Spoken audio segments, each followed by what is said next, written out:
ថ្ងៃរសៀលកូនចៅក៏បានចាត់ចែងបន់ជាបណកិច្ចតាមរបៀបរបបមានទម្លាប់នៃព្រះពុទ្ធសាសនាដល់ប្រពៃមានកម្មវិធីនិមន្តព្រះសង្ឃចម្រើនប្រព្រឹត្តប្រទានធម៌ទេសនាពីរាត្រីកន្លងហើយថ្ងៃនឹងបានថ្វាយផតចំពោះព្រះសង្ឃដូច្នេះខ្ញុំបកលណាខ្ញុំបាទសូមគោរពបញ្ជេញចំពោះវិញ្ញាណក្ខន្ធរបស់លោកឪពុកតបវិញ្ញាណក្ខន្ធនឹងអណ្ដែតប្រសិទ្ធលាយ៉ាងអំពីលោកនេះអណ្ដែតប្រសិទ្ធទៅទីកន្លែងណាក៏ដោយសូមបញ្ជេញវិញ្ញាណក្ខន្ធលោកឪពុកគឺថាមកស្ថិតនៅក្នុងឱកាសនេះដើម្បីទទួលយកនូវកុសល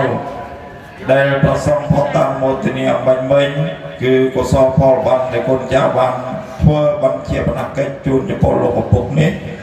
សូមវិញ្ញាណក្ខន្ធលោកឪពុកបានទទួលយក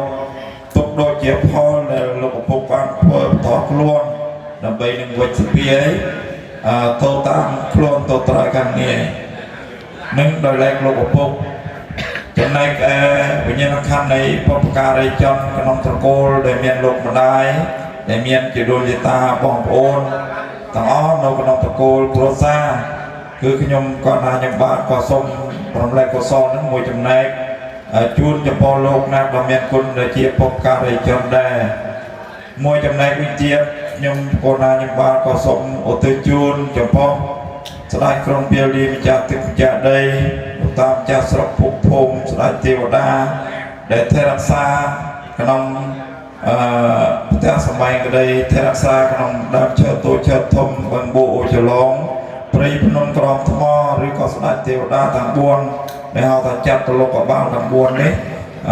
សូមឧទ្ទិសកុសលជូនចំពោះព្រះអង្គលោកណាដែលមានដេកចាស់ទាំងអស់នោះដែរហើយចោការឧទ្ទិសសកថាដោយសង្ខេបបែបខ្លីនេះខ្ញុំគោលណាខ្ញុំបាទដែលបានឧទ្ទិសដោយសង្ខេបនេះក៏សូមមកតាមបញ្ចប់មិននឹងបញ្ចប់សូមសុខសេរីសុខស្ដីជ័យមង្គលវិពលសុខគ្រប់ប្រការចូលចំណងចម្រើនកើតមានដល់ពលញាតិញោមពុទ្ធបរិស័ទដែលបានអញ្ជើញមកកាន់នៅមរណទុក្ខជាមួយសង្គមគ្រួសារយើងខ្ញុំសូមថ្លែងអំណរគុណយ៉ាងជ្រាលជ្រៅហើយនឹងសូមបួងសួងចំពោះគុណកែវទាំង3មានព្រះពុទ្ធព្រះធម៌សង្ឃជួយបីបងថ្នាំថ្នាក់បីបងថ្នាំពេចំពោះសុខភាពរបស់ពុទ្ធបរិស័ទញាតិញោមទាំងអស់បានទទួលនូវសេចក្តីតានឹងក៏បានទទួលនូវជារៀបរៀបដាបថ្ងៃដាបថ្ងៃនឹងកូនភាសារបស់ខ្ញុំបានអនមើលតាមកាមេរ៉ាតាមមីងបៃនឹងឃើញថាសភាពរបស់គាត់នឹងមានការប្រែប្រួលយ៉ាងរហ័សដូច្នេះ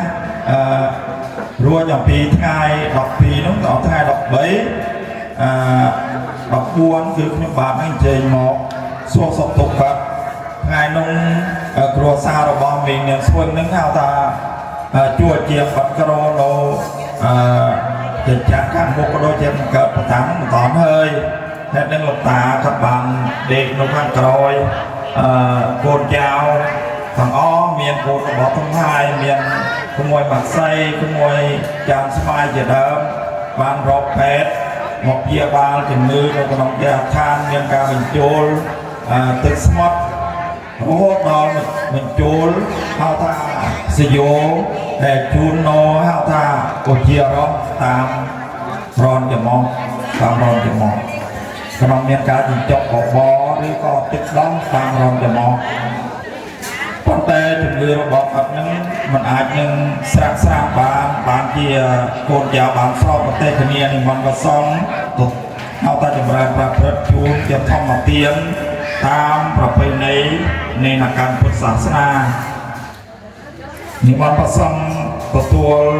ប្រទានទានធម៌នឹងបាន3យប់រហូតដល់ថ្ងៃ3រោចនិមន្តព្រះសង្ឃទទួលផតពេលព្រឹកហើយដល់វេលាម៉ោង15 នាទីថ្ងៃជ្រេហ្នឹងលោកតាក៏បានហៅថាស្ដេចមហិរាជក៏សែនសាហោក៏មានធម៌មេត្តាក៏បានមកផ្ដិលបដាច់នូវជីវិតតន្ត្រីរបស់លោកតាធ្វើឲ្យលោកតាទទួលនូវអនិច្ចកម្មនៅបច្ចុប្បន្នមានអាយុ 89ឆ្នាំបើយើងរកខ្មែរតែ88ទៅឆ្នាំថោះ88ប៉ុន្តែណាដែលស្លាប់ទៅវិញមិនអោយចោលទៅឲ្យឡើងមួយឆ្នាំទៀតគឺ89ជាមួយនឹងយកឆ្នាំវៀតណាមហ្នឹងគឺ89អ្នកនឹងក្នុងប្រចាំមានអាយុ89ហើយនឹងខ្ញុំប្រកាសខ្ញុំបាទក្រំតែស្រង់នៅជីវប្រវត្តិត្រួតត្រាយសង្ខេបបែបខ្លីដើម្បីជម្រាបជូនចំពោះបងប្អូនដែលត្រូវជាកូនចៅរបស់លោកតាក៏ដូចជាញាតិមិត្តបងប្អូនដែលមានវត្តមាននៅក្នុងការនេះបានស្ដាប់ហើយថាលោកតាហ្នឹងពិតមែនតែកាត់រននៅចិញ្ចឹមកូនពីការជើងមកខាងប៉ុន្តែក៏មានទឹកចិត្តទូលាយណាស់ណែស្រឡាញ់កូនចៅណាសូម្បីតែខ្ញុំបាទដែលជាតម្លងរបស់បងនាងថែក៏ស្រឡាញ់ដែរឲ្យតែមកខ្ញុំបាទមកហ្នឹងក៏ទទួលសួរទៅចម្ងាយយើងតបបានសួរគាត់ហ្នឹងសួរទៅចម្ងាយហើយណោហេតុនឹងគាត់ហ្នឹងមានហៅថាព្រមវិហារធរយៈត្រជាចំពោះកូនចៅណាហេតុនឹងបងប្អូនដែលត្រូវជាកូនចៅហ្នឹងយើងត្រូវធ្វើម៉េចឲ្យសមជាយើងកូនចៅរបស់លោកតាត្រឹមត្រូវហេតុនឹងខ្ញុំបកណាសូមបញ្ចប់មុននឹងបញ្ចប់សូមកុសលយស័យដែលក៏មានអំពីកម្មវិធីបន់ពុទ្ធបរិស័ទដែលបានអញ្ជើញមកយ៉ាងកកកុញនៅក្នុងរាត្រីទី2ហ្នឹងជារាត្រីមួយ